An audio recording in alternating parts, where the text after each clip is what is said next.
background I'm doing here and background on myself, I am an occupational therapist, as Jennifer is. I'm a certified hand therapist and a strength and conditioning specialist. I've been in strength and conditioning for 37 years. I've been an occupational therapist for 30. And I also am a COMT, a certified orthopedic manual therapist. So I do a lot of, again, soft tissue mobility, mobilizations of the upper quarter, cervical spine, or shoulder to hand. And so I've been using the Winback technology for a while. I teach a lot of instrument-assisted soft tissue mobilization.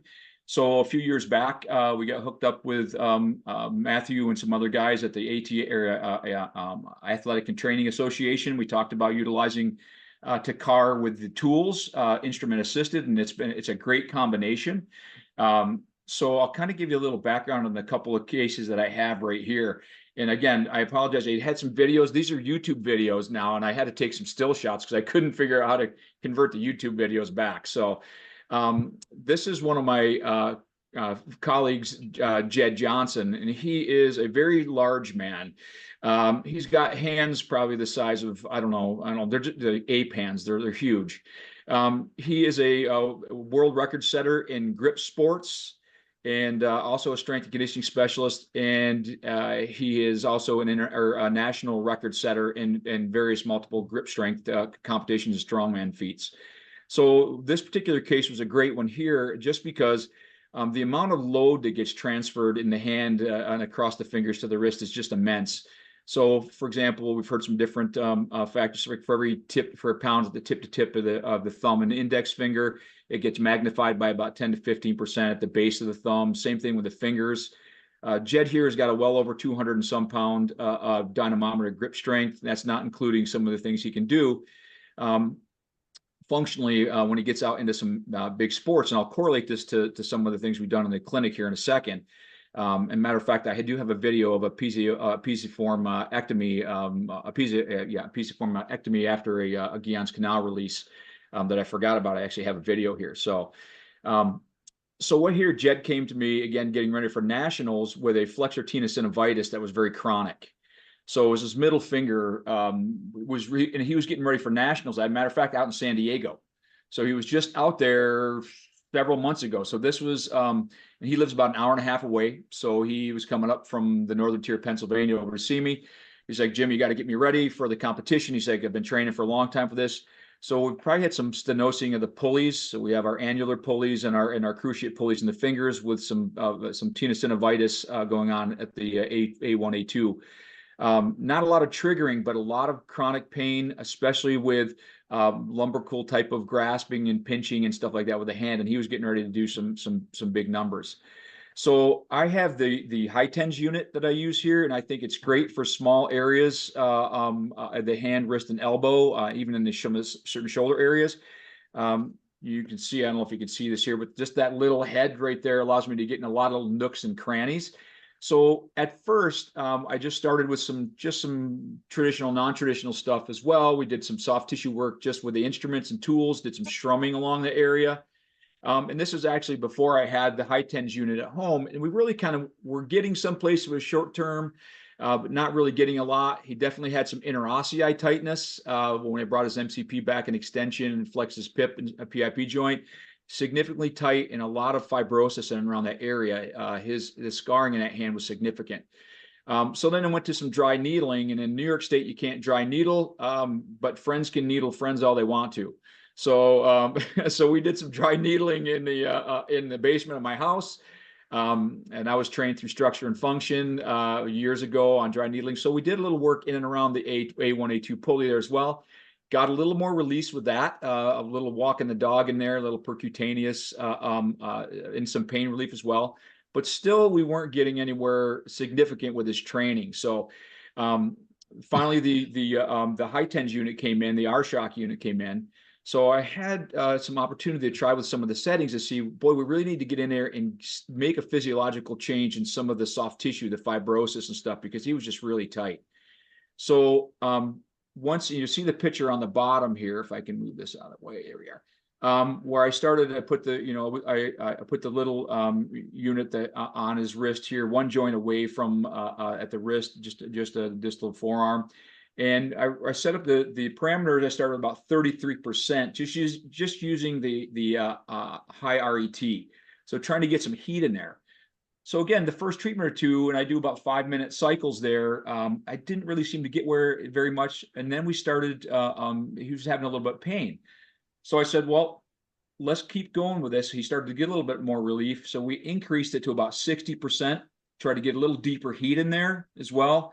And then that had 2 5-minute cycles. So the first 5-minute cycle I did with the high tens was a 60% medium heat, 5-minute with about, I think, 3 hertz, that which use the high tens at the same time to help to kind of get some nociceptive and pain perception kind of calm down a little bit.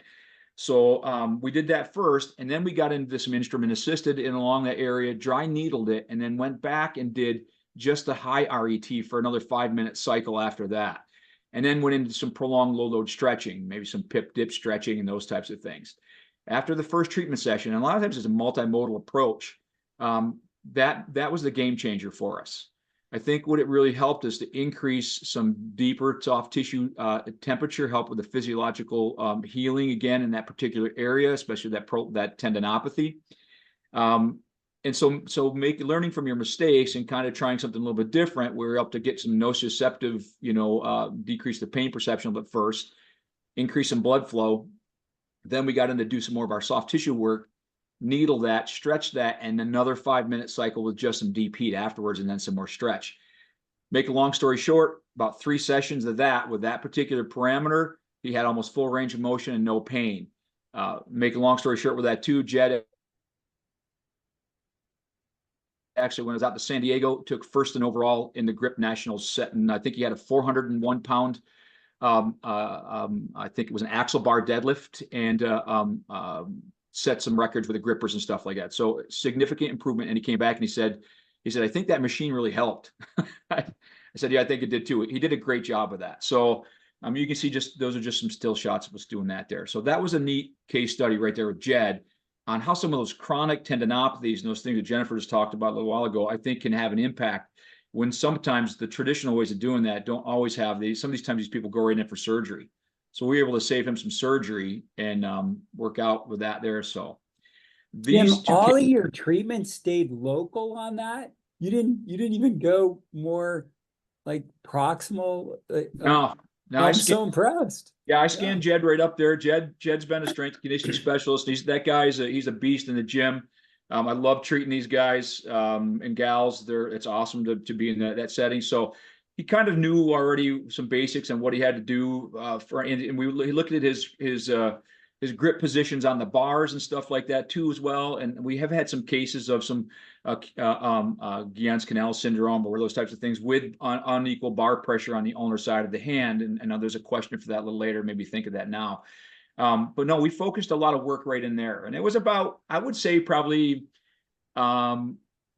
the 2 5-minute cycles, maybe 3 to 5 minutes of instrument assisted in around there. So it was probably a good 15 to 20-minute treatment session when they're in my basement. And we talked about it on his YouTube channel at the same time about his progression, the things that worked well and didn't work well. And he sent me a text when he got home one day. He's like, I think we finally have the missing link. And that's when we started adding the high tens RET to the soft tissue issue there. So that made, I think, all the difference. This next slide right here are some post-surgical patients that I've had here. I think this is the one who has had the pisiformectomy. So you can see some of the settings right here. We went up to around that. I used that 66% again with the 3 hertz for some pain modulation. And here's on the ulnar side. Yes, this is. So this particular lady here had a distal radius fracture and malunion, had a plate removal and osteoclasis, went back and, kind of repaired things again, put them back in place, but had a lot of soft tissue issues. I think, in my humble opinion, these things here do great job for soft tissue modulation, soft tissue mobility. So much of what we do is in the soft tissue and nervous system, and I'm sure Jennifer can attest to that. Again, we do some manual work again with the joint mobility and stuff like that, but I'll play this video again.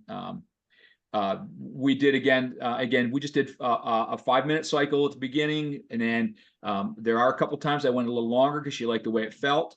And then we can see as we go along, we got the RET and the high tens mix at the same time. And then we would get in with the soft tissue mobility. So in that area there, she had some significant numbness in the small finger on the volar aspect only, and that was due to her fall on an outstretched hand, and she compressed that area. In that Guillen's canal, you take your finger from the pisiform and your IP joint of your thumb, and you go to about a 45-degree angle, and that's a pretty large space, and you'll find your hook of the hamate and the ulnar, and this just on the ulnar border of your hand over here. And so that's a mixed motor and sensory nerve. So she had some weakness there a little bit as well.